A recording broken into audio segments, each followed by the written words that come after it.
बड़ी खबरें, मुख्य समाचार, ब्रेकिंग न्यूज अपडेट्स के रूप में। तो चलिए दोस्तों जान लेते हैं आज की पहली बड़ी खबर। राहुल गांधी का आरोप, किसानों को संसद आने नहीं दिया गया, बाद में इजाजत मिली। किसान नेताओं के 12 सदस्यीय प्रतिनिधिमंडल से मुलाकात की।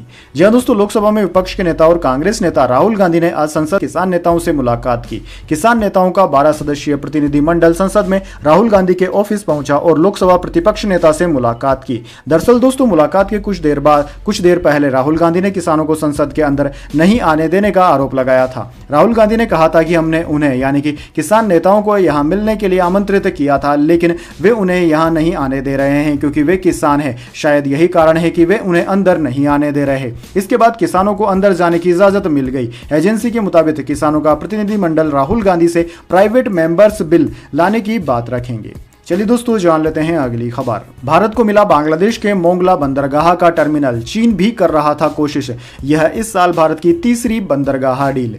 जी हां दोस्तों, भारत ने हिंद महासागर में चीन के बढ़ते प्रभाव के बीच एक बड़ी जीत हासिल की है। दरअसल दोस्तों, साउथ चाइना मॉर्निंग पोस्ट के मुताबिक भारत ने बांग्लादेश के साथ मोंगला बंदरगाह के टर्मिनल के ऑपरेशन की डील हासिल कर ली है। ये डील ऐसे समय में फाइनल हुई है जब पिछले ही महीने बांग्लादेश की प्रधानमंत्री शेख हसीना भारत दौरे पर आई थी। दोस्तों, भारत की इस डील को हिंद महासागर में चीन को काउंटर करने की कोशिश के तौर पर देखा जा रहा है। चलिए दोस्तों जान लेते हैं इसके बाद अगली बड़ी खबर। कुर्सी बचाने का बजट, मल्लिकार्जुन खड़गे के आरोप पर भड़क गई निर्मला सीतारमण, भरी राज्यसभा में कांग्रेस को सुना दिया। जी हां दोस्तों, आम बजट को लेकर संसद में बुधवार को जोरदार हंगामा देखा जा रहा है। राज्यसभा में विपक्ष के नेता और कांग्रेस सांसद मल्लिकार्जुन खड़गे ने बजट को भेदभावपूर्ण बताते हुए इसे कुर्सी बचाने वाला बजट करार दिया। खड़गे ने आरोप लगाते हुए कहा कि इस बजट में ना तो तमिलनाडु को कुछ मिला, न कर्नाटक, न हरियाणा, न राजस्थान, न ओडिशा को कुछ मिला। किसी को खुश करने के लिए यह बजट है तो वह केवल सहयोगी है। खड़गे के इस आरोप पर वित्त मंत्री निर्मला सीतारमण भड़क गई और बजट में राज्यों के नाम पर कांग्रेस को चुनौती देते हुए सवाल किया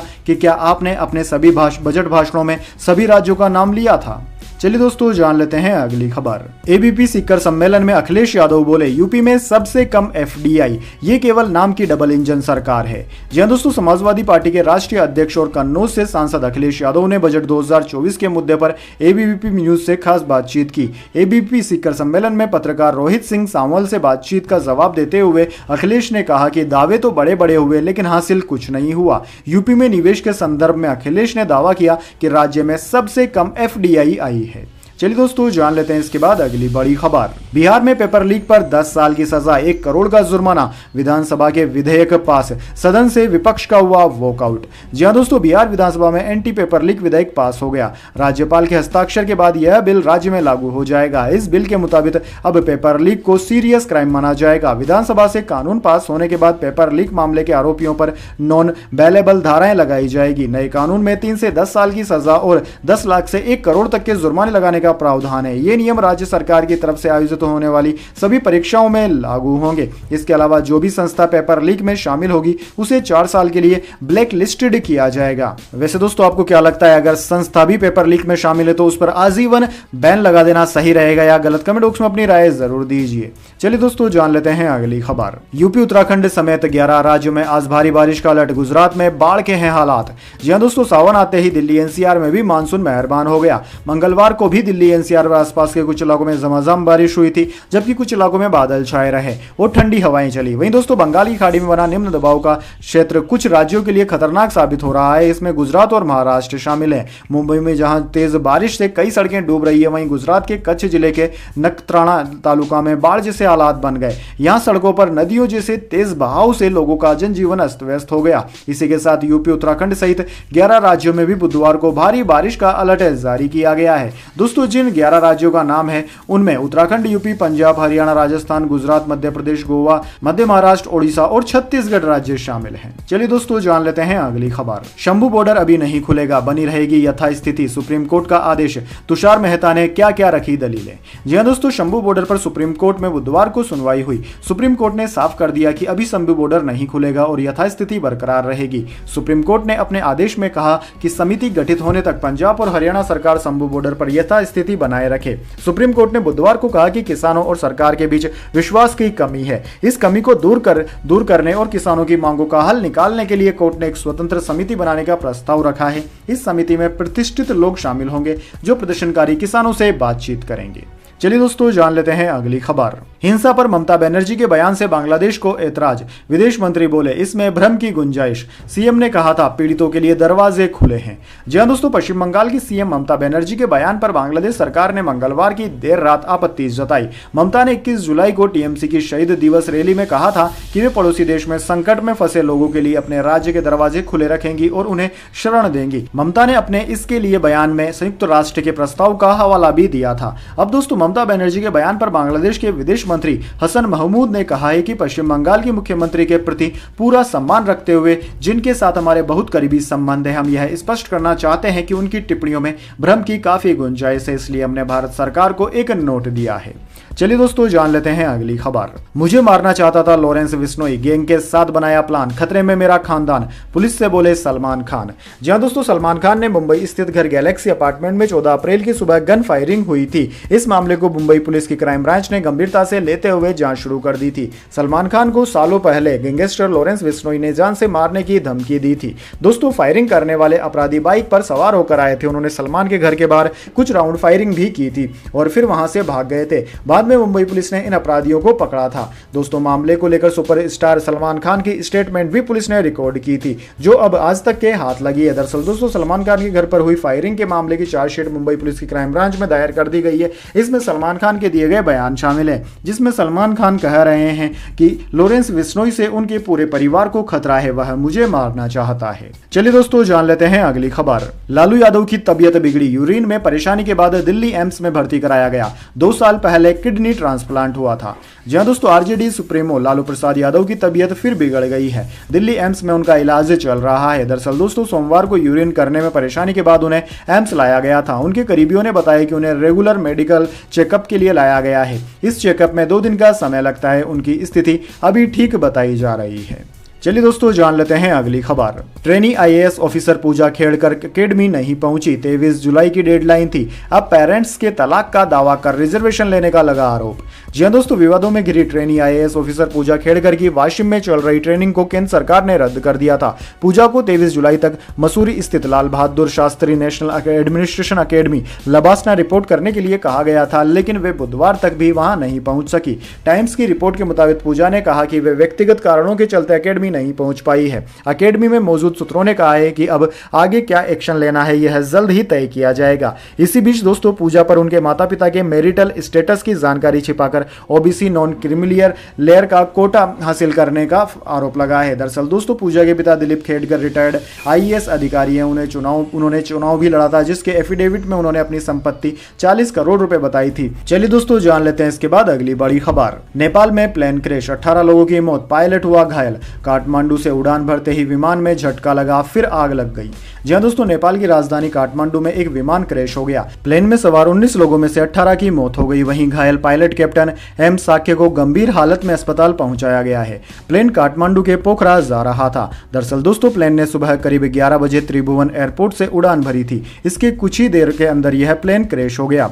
9NAME प्लेन सौर्य एयरलाइंस का था। हादसे में मारे गए लोगों में से 17 सौर्य एयरलाइंस के ही स्टाफ थे, जबकि बाकी 2 क्रू मेंबर्स थे। चलिए दोस्तों, जान लेते हैं अगली खबर। कमला हैरिस के लिए तमिलनाडु के गांव में पूजा, सड़कों पर लगे पोस्टर। पुजारी बोले हमारी प्रार्थना से वह उपराष्ट्रपति बनी थी, अब चुनाव भी जीतेगी। जी हां दोस्तों, अमेरिकी राष्ट्रपति चुनाव की रेस से बाइडेन के पीछे हटने के बाद डेमोक्रेटिक पार्टी से भारतीय मूल की कमला हैरिस का उम्मीदवार बनना लगभग तय माना जा रहा है। इसी बीच कमला के ननिहाल तमिलनाडु का थुलशेंद्रपुरम गांव उनके समर्थन में लगे पोस्टरों से पटा पड़ा हुआ है। कमला हैरिस के नाना पीवी गोपालन इसी गांव के रहने वाले थे। गांव के दरवाजे पर ही एक मंदिर के बाहर कमला हैरिस की तस्वीर के साथ एक बैनर लगा है। दरअसल दोस्तों, बाइडेन के राष्ट्रपति पद की रेस से पीछे हटते ही इस मंदिर में पूजा अर्चना शुरू हो गई थी, जो अमेरिका में वोटिंग के दिन तक जारी रहेगी। चलिए जान लेते हैं अगली खबर। यूपी के विकास द्विवेदी को 8वीं बार सांप ने ढसा, 500 किलोमीटर दूर भी पहुंच गया दुश्मन, अब पिता को आया खतरनाक सपना। दरअसल दोस्तों, उत्तर प्रदेश का विकास द्विवेदी अपनी जान के दुश्मन बने सांप से छुटकारा पाने के लिए पिछले 11 दिनों से राजस्थान दौसा स्थित जिले स्थित मेहंदीपुर बालाजी की शरण में है। उत्तर प्रदेश के फतेहपुर जिले के रहने वाले विकास द्विवेदी अनहोनी घटनाओं से छुटकारा पाने के लिए बालाजी महाराज से प्रार्थना कर रहे हैं, लेकिन फिर भी सोमवार की शाम करीब 7:30 बजे विकास को एक बार फिर 8वीं बार सांप ने काट लिया। दरअसल दोस्तों विकास और उसके परिजनों का कहना है कि बालाजी की कृपा से उसे कुछ नहीं हुआ। सांप काटने के बाद भी विकास पूरी तरह स्वस्थ है। वैसे दोस्तों कमेंट करके बताइए, क्या आप भी इस तरह की घटनाओं में विश्वास रखते हैं या नहीं। चलिए दोस्तों जान लेते हैं अगली खबर। अश्लील कंटेंट वायरल होने से विवादों में बिग बॉस OTT 3, शिवसेना ने लीगल एक्शन की मांग की। मेकर्स बोले अरमान कृतिका का अश्लील वीडियो फर्जी है। जी हां दोस्तों, popular reality show big boss OTT का तीसरा सीजन इन दिनों जियो सिनेमा पर स्ट्रीम हो रहा है। लगातार होते लड़ाई झगड़ों के चलते शो विवादों में बना हुआ है। इसी बीच शो के मौजूदा प्रतिभागी अरमान मलिक और उनकी पत्नी कृतिका मलिक का एक वीडियो सोशल मीडिया पर वायरल हो रहा है। वीडियो में दोनों घर में रोमांस करते दिख रहे हैं। वीडियो वायरल होने के बाद शिवसेना नेता और पार्टी प्रवक्ता डॉक्टर मनीषा कायंदे ने बिग बॉस के मेकर्स पर अश्लील कंटेंट परोसने के आरोप लगाते हुए लीगल एक्शन लिए जाने की मांग की थी। विवादों के बीच जियो सिनेमा द्वारा ऑफिशियली स्टेटमेंट जारी किया गया है, जिसमें मेकर्स ने शो पर लग रहे आरोपों को निराधार बताया है। चलिए दोस्तों जान लेते हैं इसके बाद अगली बड़ी खबर, लेकिन उससे पहले मेरी आपसे एक रिक्वेस्ट है, अगर दोस्तों अभी तक आपको वीडियो पसंद आई तो वीडियो को लाइक जरूर कर दीजिए, और अगर आपको पसंद नहीं आई है तो आप इसे डिसलाइक भी कर सकते हैं। लेकिन दोस्तों लाइक और डिसलाइक जरूर कीजिए, क्योंकि दोस्तों यही हमारी मेहनत का फल होता है और इसी से पता चलता है कि आपको हमारी वीडियोस पसंद आ रही है या नहीं। तो चलिए दोस्तों जान लेते हैं अगली खबर। सेंसेक्स 280 अंक की गिरावट के साथ 80,148 पर बंद हुआ। निफ्टी भी 40 अंक गिरा। बजाज फिनसर्व टॉप लूजर रहा। जी दोस्तों, बजट के अगले दिन यानी कि 24 जुलाई को शेयर बाजार में गिरावट देखने को मिली। सेंसेक्स 280 अंकों की गिरावट के साथ 80,148 के स्तर पर बंद हुआ। वहीं निफ्टी में 40 अंक की गिरावट रही। ये 24,438 के स्तर पर बंद हुआ। सेंसेक्स के 30 शेयरों में से 20 में गिरावट और 10 में तेजी देखने को मिली। वहीं दोस्तों निफ्टी के 50 में से 30 शेयरों में गिरावट और 20 में तेजी देखने को मिली। बात करें दोस्तों निफ्टी 50 के टॉप लूजर और टॉप गेनर स्टॉक्स की, तो दोस्तों आज के मार्केट में निफ्टी 50 के टॉप गेनर्स में टाइटन, ITC और टाटा कंज्यूमर रहे, जबकि निफ्टी 50 के टॉप लूजर्स में Larsen and turbo, Hindalco industries और श्रीराम फाइनेंस रहे। चलिए दोस्तों जान लेते हैं अगली खबर। टैक्स घटने के बाद सोना 4,000 तक सस्ता हुआ। 69,194 प्रति 10 ग्राम पर बिक रहा। चांदी 3,600 की गिरावट के साथ 84,897 रुपए पर आई। जी हाँ दोस्तों, बजट में सोना चांदी की कस्टम ड्यूटी घटने के बाद से सोना 4,000 रुपए और चांदी 3,600 रुपए तक सस्ती हो चुकी है। सरकार ने बजट में सोने चांदी पर कस्टम ड्यूटी को 15% से घटाकर 6% कर दिया है। इससे भाव में यह गिरावट आई है। दरअसल दोस्तों बजट के अगले दिन यानी कि 24 जुलाई को सोना 408 रुपए गिरकर 69,194 रुपए पर आ गया। कल इसमें 3,600 रुपए की गिरावट आई थी। वहीं चांदी आज 22 रुपए गिरकर 84,897 रुपए प्रति किलोग्राम पर आ गई है। कल इसके दाम में 3,600 रुपए की गिरावट आई थी। चलिए दोस्तों जान लेते हैं अगली खबर। जम्मू कश्मीर में एनकाउंटर, 24 घंटे में दूसरा जवान शहीद। कुपवाड़ा में एक आतंकवादी भी ढेर। यहां कल 3 आतंकवादियों की घुसपैठ की सूचना मिली थी। जी दोस्तों, जम्मू कश्मीर के कुपवाड़ा के कोवूत इलाके में बुधवार सुबह सेना और आतंकवादियों के बीच गोलीबारी में एक और जवान शहीद हो गया। Non commissioned officer Dilawar Singh बुधवार सुबह गोलीबारी में घायल हुए थे, जिसके बाद उन्हें अस्पताल ले जाया गया, जहां उन्होंने दम तोड़ दिया। दरअसल दोस्तों एनकाउंटर में सेना ने एक आतंकवादी को भी मार गिराया। इससे पहले मंगलवार को पुंछ में एनकाउंटर हुआ था, जिसमें लांस नायक सुभाष कुमार शहीद हो गए थे। चलिए दोस्तों जान लेते हैं अगली खबर। चाइल्ड राइट बॉडी का नेटफ्लिक्स को समन, 29 जुलाई को पेश होने को कहा। OTT प्लेटफॉर्म पर नाबालिग को सेक्सुअल कंटेंट एक्सेस का मुद्दा। जी दोस्तों, national commission for protection of child rights NCPCR ने मंगलवार 23 जुलाई को OTT प्लेटफॉर्म नेटफ्लिक्स को समन जारी किया। इसमें लिखा गया है कि नेटफ्लिक्स के प्लेटफॉर्म पर सेक्सुअल कंटेंट दिखाया जाता है और यह कंटेंट नाबालिगों के लिए बड़ी आसानी से उपलब्ध है। ऐसा होना पोस्को एक्ट 2012 का उल्लंघन है। दोस्तों NCPCR ने कहा है कि इस मामले पर जून की शुरुआत में नेटफ्लिक्स को पत्र लिखा गया था, लेकिन उसका जवाब नहीं मिला था।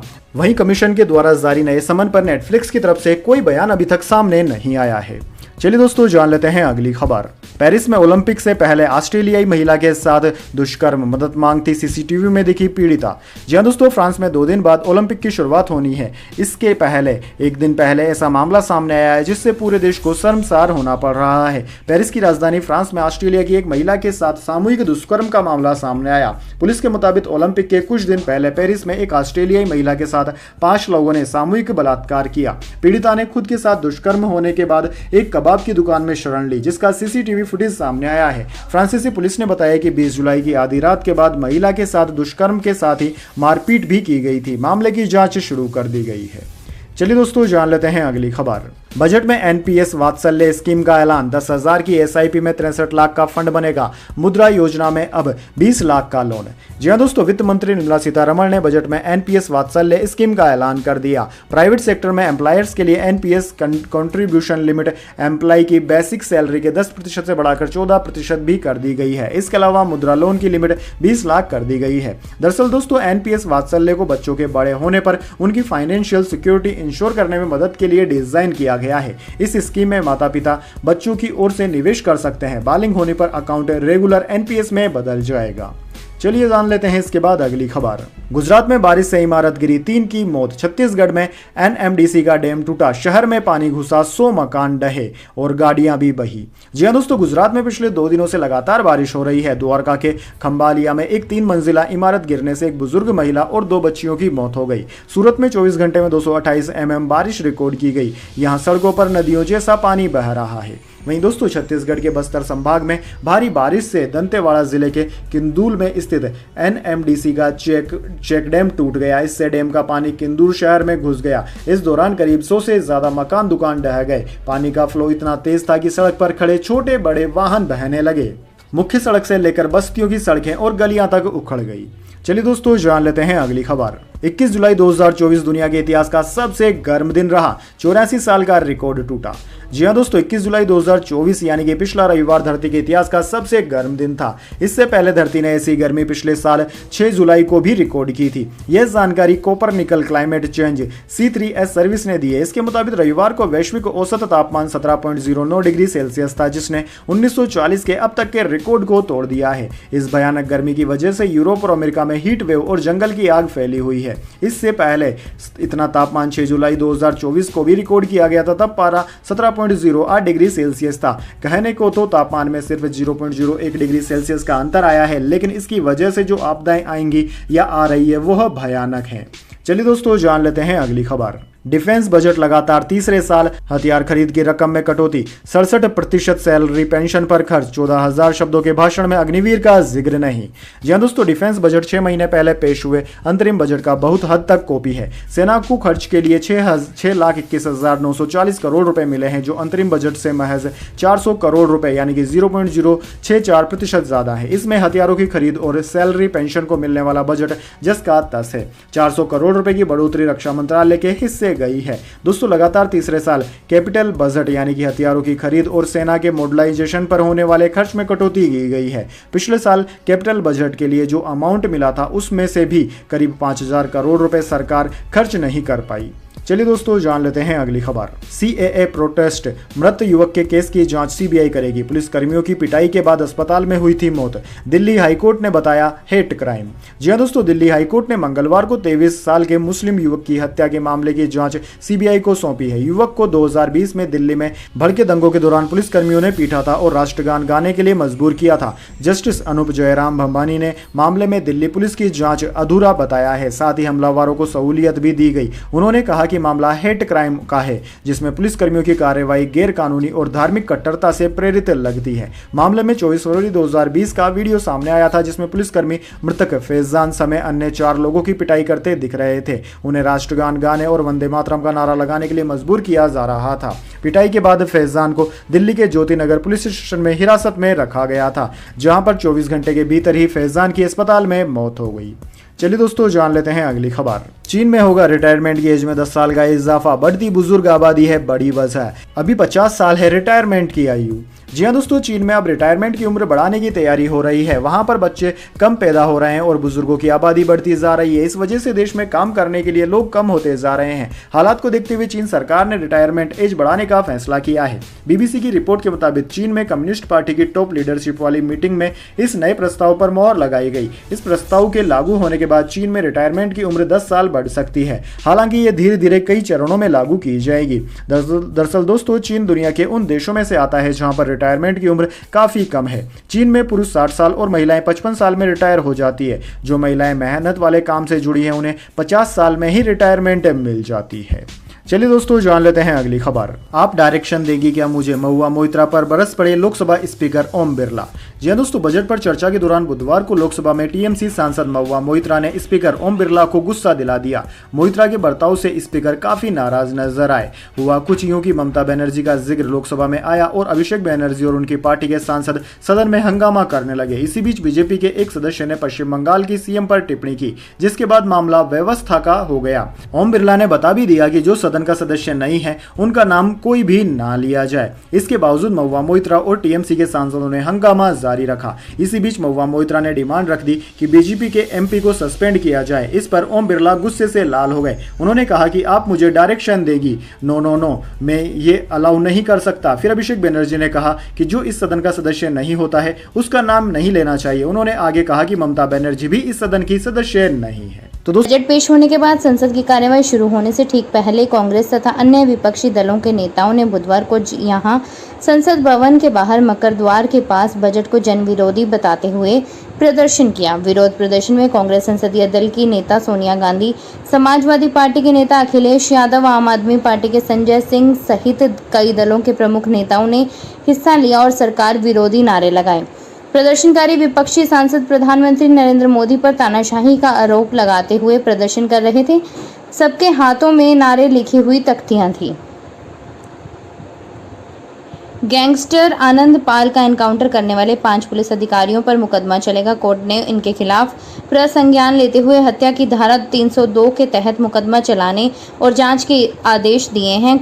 कोर्ट ने सीबीआई की क्लोजर रिपोर्ट को भी खारिज कर दिया है। एसीजेएम सीबीआई कोर्ट ने तत्कालीन चुरू एसपी राहुल बारट, तत्कालीन additional SP Vidya Prakash Chaudhary, DSP Suryaveer Singh Rathore, RSC head constable Kailash के विरुद्ध मुकदमा चलाने के आदेश दिए हैं। 24 जून 2017 को चुरू के मालसर गांव में एसओजी ने आनंदपाल का एनकाउंटर किया था। राजस्थान में झुंझुनू के सदर थाना क्षेत्र में पुलिस ने नयासर गांव में हुई 53 लाख रुपए की चोरी का खुलासा करते हुए 2 महिलाओं सहित 8 लोगों को गिरफ्तार किया है, जबकि एक नाबालिग को निरुद्ध किया है। आरोपियों के कब्जे से चोरी के 25.21 लाख रुपए नकद, 30,000 के रुपयों की कीमत का एक मोबाइल एवं घटना के दौरान काम में ली गई कार भी बरामद की गई है। राजस्थान के शिक्षा और पंचायती राज मंत्री मदन दिलावर ने पूर्व सीएम अशोक गहलोत के नजदीकी और कांग्रेस कार्यकर्ता को पर्यावरण का ब्रांड एम्बेसडर बना दिया। इस फैसले का विरोध होते ही दिलावर ने लेटर निरस्त कर दिया और बाद में उत्कर्ष क्लासेस के निर्मल गहलोत को ब्रांड एम्बेसडर बनाया। भीलवाड़ा में एसीबी टीम अजमेर के हत्थे चढ़ी। आरटीओ इंस्पेक्टर महेश पारिक के बैंक खातों की डिटेल खंगाली जा रही है। मंगलवार को आरटीओ की फ्लाइंग टीम को डिटेन करने के बाद आज दूसरे दिन बुधवार को भीलवाड़ा एसीबी की team RTO inspector Mahesh Pareek के पैतृक गांव रायला पहुंची। टीम यहां महेश पारिक की पत्नी, मां और बेटे के बैंक अकाउंट की जानकारी स्टेट बैंक रायला से ले रही है। टीम ने इनके लॉकर की जाँच भी की है।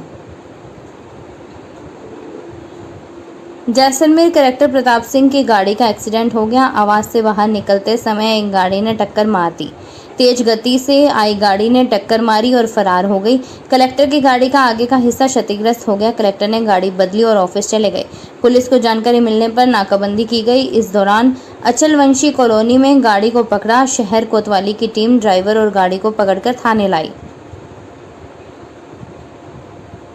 हरियाणा और पंजाब के बीच अंबाला के पास स्थित शंभू बॉर्डर अभी नहीं खुलेगा। सुप्रीम कोर्ट ने बुधवार को कहा, शंभू बॉर्डर पर यथास्थिति बनाए रखी जाए। दरअसल किसान आंदोलन की वजह से हरियाणा सरकार ने इसे 5 महीने से बैरिकेडिंग कर बंद कर रखा है। राज्य सरकार ने हाईकोर्ट के आदेश को सुप्रीम कोर्ट में चुनौती दी थी। हाईकोर्ट ने 10 जुलाई को एक हफ्ते में शंभू बॉर्डर को खोलने का आदेश दिया था। यहाँ किसान 13 फरवरी से डेरा डाले हुए हैं। राजस्थान बजट में अन्य राज्यों की पुरानी कारों के ट्रांसफर और दोबारा रजिस्ट्रेशन शुल्क में की गई अप्रत्याशित टैक्स बढ़ोतरी के विरोध में प्रदर्शन के कार डीलर्स ने बुधवार को कलेक्ट्रेट सर्किल पर विरोध प्रदर्शन कर धरना दिया। ऑल राजस्थान वाहन व्यापार संगठन ने मुख्यमंत्री भजनलाल शर्मा को ज्ञापन देकर टैक्स में राहत की मांग की है। जयपुर में धरना स्थल पर प्रदेश स्तरीय अनेक डीलर्स ने एक स्वर में कहा कि पुराने टैक्स को यथावत रखा जाए। टोंक जिले के टोडा रायसिंह उपखंड के मुंडिया कला पंचायत के ग्राम निमेड़ा के चारागाह व विसलपुर विस्थापित के लिए आरक्षित जमीन से अतिक्रमण हटाने के आदेश हाईकोर्ट ने टोडा रायसिंह तहसीलदार को दिए हैं। यह आदेश हाईकोर्ट के मुख्य न्यायाधीश एम श्रीवास्तव व जस्टिस आशुतोष कुमार मिश्रा की खंडपीठ ने अतिक्रमियों के खिलाफ राजस्थान लैंड रेवेन्यू एक्ट की धारा 91 के तहत कार्रवाई के दिए हैं। इसके लिए पूर्व सरपंच सीताराम बैरवा व अन्य द्वारा एडवोकेट लक्ष्मीकांत शर्मा मालपुरा के जरिए गत दिनों याचिका दायर की गई थी। केंद्र के बजट में से राजस्थान को रेलवे के लिए 10,000 करोड़ रुपए मिले हैं। इस बजट से प्रदेश में वेयर हाउस का निर्माण, नए सबवे, ऑटोमेटिक सिग्नलिंग सिस्टम, नए रेलवे ट्रैक के साथ हजारों की संख्या में जनरल डिब्बे बनाए जाएंगे। राजस्थान को मिले बजट को लेकर बुधवार को उत्तर पश्चिम रेलवे के ऑफिस में ब्रीफिंग रखी गई। इसमें रेल मंत्री अश्विनी वैष्णव और जीएम अमिताभ समेत कई अधिकारी मौजूद थे। मार्क्सवादी कम्युनिस्ट पार्टी बिजली कटौती सहित अन्य मांगों को लेकर 31 जुलाई को सीकर में कलेक्ट्रेट का घेराव करेगी। आज पार्टी के पदाधिकारियों ने प्रेस वार्ता करके इसकी जानकारी दी। पूर्व विधायक पेमा राम ने कहा कि प्रदेश में बिजली कटौती की भयंकर समस्या है। ग्रामीण क्षेत्रों में 24 में से केवल 12 घंटे बिजली की सप्लाई की जा रही है। इस बार भारतीय जनता पार्टी को ग्रामीण क्षेत्रों में लोकसभा चुनाव में वोट नहीं मिले। ऐसे में हमारा मानना है कि सरकार उनसे बिजली कटौती करके बदला ले रही है। सवाई माधोपुर नगर परिषद में फर्जी पट्टे जारी करने का सिलसिला थमने का नाम नहीं ले रहा है। नगर परिषद की पूर्व सभापति राजभाई बैरवा व तत्कालीन आयुक्त मोतीलाल मीणा के कार्यकाल में फर्जी पट्टे जारी करने का मामला सामने आया है। स्थिति यह है कि तत्कालीन सरकार के दौरान 3 अक्टूबर 2023 को एक ही दिन में 183 पट्टे जारी कर दिए गए। नगर परिषद में फर्जी पट्टे जारी करने के मामले का खुलासा गत दिनों डॉक्टर किरोड़ीलाल मीणा के आदेश के बाद जाँच के दौरान हुआ है। इसके बाद सभापति सुनील तिलकर ने 183 में से 33 पट्टों को निरस्त कर दिया। भीलवाड़ा चित्तौड़गढ़ राजमार्ग पर हजारीखेड़ा परिवहन विभाग की अवैध वसूली का अड्डा बना है। वाहनों की जांच के नाम पर ट्रक चालकों से बेधड़क की जा रही वसूली के खेल मंगलवार को अजमेर भ्रष्टाचार निरोधक ब्यूरो के भंडफोड़ किया। यहां परिवहन निरीक्षक महेश पारिक और टीम भारी वाहनों से वसूली करती मिली। एसीबी कार्रवाई के बाद परिवहन विभाग में हड़कंप मच गया। कार्रवाई के बाद जिला परिवहन अधिकारी गौरव यादव ने मोबाइल स्विच ऑफ कर दिया। एसीबी टीम ने मौके से निरीक्षक, 4 संविदाकर्मी, गार्ड व चालक को हिरासत में लेकर देर रात पुर थाने में पूछताछ की। इनसे 1,47,440 रुपए की संदिग्ध राशि मिली। गरीबी में दिन काट रहे चूरू के लादड़िया गांव के ग्रामीण को क्या पता था कि उधार चुकाने के लिए लाए 2 लाख रुपए आग में जलकर खाक हो जाएंगे। आगजनी की घटना से इस परिवार की आस ही टूट गई। लादड़िया गांव के चुन्नीलाल स्वामी खेत गए हुए थे। घर में केवल एक महिला थी। महिला घर में बच्चे को छोड़कर आस पड़ोस से दूध लाने गई थी कि पीछे से चूल्हे में जल रही आग घर में फैल गई। जालौर जिला स्वास्थ्य समिति की बैठक जिला कलेक्टर पूजा पार्थ की अध्यक्षता में बुधवार शाम प्राथमिक स्वास्थ्य केंद्र बाकरा गांव में हुई। बैठक में जिला कलेक्टर पूजा पार्थ ने मुख्यमंत्री आयुष्मान आरोग्य योजना, मुख्यमंत्री निःशुल्क दवा योजना एवं मुख्यमंत्री निःशुल्क जांच योजना की ब्लॉक वार समीक्षा कर पीएचसी व सीएचसी वार जानकारी लेते हुए वार्षिक मांग के अनुरूप उपलब्धता सुनिश्चित करने की बात कही। उन्होंने मुख्यमंत्री निःशुल्क जांच योजना के तहत कम प्रगति वाले स्वास्थ्य केंद्रों में प्रदर्शन सुधारने के लिए प्रभारियों को निर्देशित किया। फिलहाल खास खबरों में इतना ही। ताजा खबरों की जानकारी के लिए देखते